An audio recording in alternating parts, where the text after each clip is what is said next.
सईद अंसारी इस वक्त हमारे साथ है नई दिल्ली रेलवे स्टेशन से। सईद भाई, सवाल यह खड़ा होता है आज की तारीख में, वाईफाई या सफाई, वाईफाई या सफाई, सीसीटीवी या वो मौजूदगी पुलिस वाले की जिससे थोड़ी संतुष्टि मिलती है कि हमारी बात सुनेगा, क्या कहती है जनता?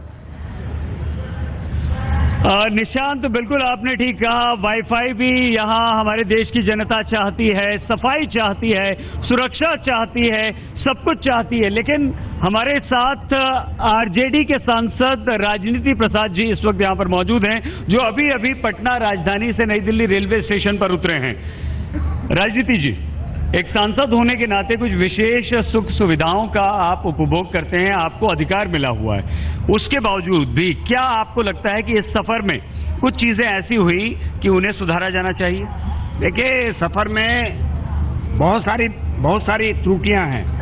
हम लोग को तो फ्री में मिलता है, फ्री में चलते हैं, लेकिन अगर कोई मुंह का दुब्बर आदमी रहेगा, मुंह दुब्बर जिसको कहते हैं, वो भी सांसद भी है, पूर्व सांसद भी है, तो बैठा रहेगा तो उसको भी रद्दी खाना मिलने वाला है। लेकिन हम लोग तो थोड़ा बोलते हैं कि बढ़िया खाना लाओ, तो डर से खाना लाता है, लेकिन आम लोगों के लिए खाना। सईद भाई, इनसे पूछिए कि लालू जी के टाइम पे ये सब नहीं था? नहीं है, अभी जब वो रेल मंत्री थे। सुविधा के नाम पे 1800 में आपने 2400 रुपया किराया कर दिया था। लालू जी जब रेल मंत्री थे तो 2004 तब ये सब नहीं था क्या? तब ये देखिए, उन्होंने सुविधा देने का काम किया, उन्होंने रख रखाव करने का काम किया, उन्होंने व्यवस्था करने का काम किया। रेलवे को घाटा में हर रेल मंत्री करता है। नहीं, घाटा में चल रहा था।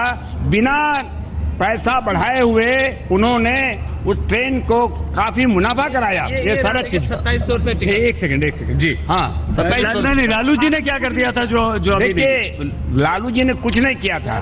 जो आदमी, एक मिनट ठहर जाइए, लालू जी ने कुछ नहीं किया था। जो संसाधन था उसी से पैसा निकाला और रेल का आमदनी। आप ये मानते हैं लालू जी ने कुछ नहीं किया था? नहीं किया, उसमें ही उसी से वही रेल के ही डब्बे से, रेल के पहिया से, रेल के यात्रियों से सभी सुविधा देते हुए एक पैसा बढ़ा। अच्छा, एक बात बताइए राजनीति प्रसाद जी, जब लालू प्रसाद यादव रेल मंत्री रहते हैं तो आप कहते हैं कि उन्होंने सुविधाएं बढ़ाई, वो रेल को फायदे में ले आए, उन्होंने बहुत सारे अच्छे काम किए। लेकिन जैसे ही कोई और दल का रेल मंत्री बनता है, किसी और दल की सरकार आती है, तो फिर आपको खाना खराब लगने लगता है, फिर सुविधाओं की कमी होने लगती है।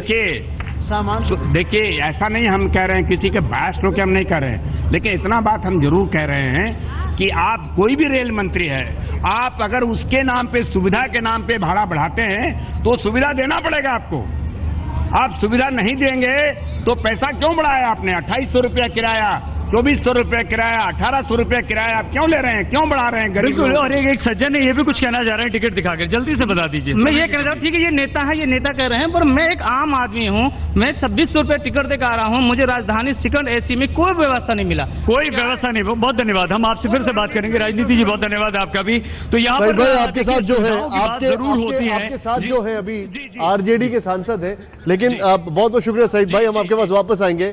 आरजेडी के नेता हैं सईद भाई, दौड़ के उनको पकड़ रहे हैं क्योंकि वो निकलना चाह रहे हैं। जाहिर सी बात है, शायद शादी के लिए आए हैं, लेकिन बड़ी बात यह है कि आज तो इनका पॉलिटिकल कंपल्शन ऐसा है कि आज तो ये नीतीश की भी तारीफ करेंगे कि जब वो रेल मंत्री थे, लालू की तो छोड़िए। खैर, वाराणसी का क्या हाल है? हमारी सहयोगी प्रीति वहां से कुछ बता रही है। रेल बजट का वाराणसी में लोग इंतजार कर रहे हैं। बहुत सारी उम्मीदें हैं, जो चाहे प्रभु जी से ना हो जो रेलवे मिनिस्टर हैं, पर बिल्कुल जाकर प्राइम मिनिस्टर से हैं, क्योंकि वो यहाँ के एमपी हैं। क्या उम्मीदें आप रखते हैं? क्योंकि रेलवे मिनिस्टर से ज्यादा उम्मीदें हैं, बिल्कुल प्राइम मिनिस्टर से उम्मीदें हैं, क्योंकि वो तो आपके एमपी है यहाँ से। नहीं, सही बात है, रेलवे मिनिस्टर से ज़्यादा हमें प्राइम मिनिस्टर से उम्मीद है। रेलवे बजट को लेकर के एक बहुत ज़्यादा बढ़ोतरी हो भी तो रेल बजट में बहुत ज़्यादा बढ़ोतरी ना हो, और सबसे अधिक जो ज़रूरत है वो साफ़ सफाई और यात्रियों की सुविधाओं की है, जो एकदम नहीं है। मैं अभी ट्रैवल करके आ रहा हूँ बनारस, मोतिहारी से। मैं मच्छर और कीड़े भरे हुए थे ट्रेनों में, तो जो साफ सफाई रखें। टूरिज्म का बहुत बड़ा क्षेत्र है बनारस, आपको लगता है टूरिज्म के लिए कुछ करना चाहिए? बहुत कुछ करना चाहिए नरेंद्र मोदी जी को, हमें बहुत ज़्यादा उम्मीद है उनसे। अगर वो करेंगे तो बहुत अच्छी बात है। क्या उम्मीदें रखते हैं आप? क्या उम्मीदें रखते हैं नरेंद्र मोदी? मैडम यही रखना चाहते हैं कि जो हम लोग धक्का मुक्की से गाड़ी में बैठते हैं तो सबसे बड़ी प्रॉब्लम ये है कि कभी गाड़ी के अंदर पैर पड़ जाए तो कट जाए, इंसान टूट जाए। इससे हम ये चाहते हैं कि लाइन से गाड़ी के अंदर जो जनरल बोगी में बैठते हैं इंसान तो लाइन से बैठाया जाए, हम यही चाहेंगे। सिक्योरिटी हाँ। क्या उम्मीदें रखते हैं, कोई उम्मीदें हैं इस बार? तो बहुत उम्मीदें हैं नरेंद्र मोदी से। हम ये कहना चाहते हैं कि रेल में सबसे बड़ी सुविधा है ये सिक्योरिटी है, जो सुरक्षा के नाम पर कुछ नहीं है। रेल में यात्रियों को बहुत ही असुविधा होती है, जिसके लिए मैं चाहता हूँ कि माननीय नरेंद्र मोदी जी रेलवे के लिए बहुत कुछ करके दें। और ज्यादा उम्मीदें हैं वो रेल मंत्री सुरेश प्रभु से हैं कि या मोदी जी से? मोदी जी से। क्यों? क्योंकि मोदी जी ही कुछ कर सकते हैं। इसके पहले भी एक मंत्री बने, रेल मंत्री कुछ नहीं किए, इनसे भी कुछ उम्मीद नहीं लगती है। ये यहाँ के लोकल जी, ये लोकल यहाँ के एमपी हैं, इसलिए मैं चाहता हूँ कुछ करे। बहुत धन्यवाद हमसे बात करने का। सबसे ज्यादा उम्मीदें रेल मंत्री से नहीं है, बिल्कुल नरेंद्र मोदी से हैं, क्योंकि लोग यहाँ पे सोचते हैं कि वो प्राइम मिनिस्टर नहीं, यहाँ के एमपी हैं। कैमरा पर्सन सलीम के साथ वाराणसी, प्रीति चौधरी, आज तक।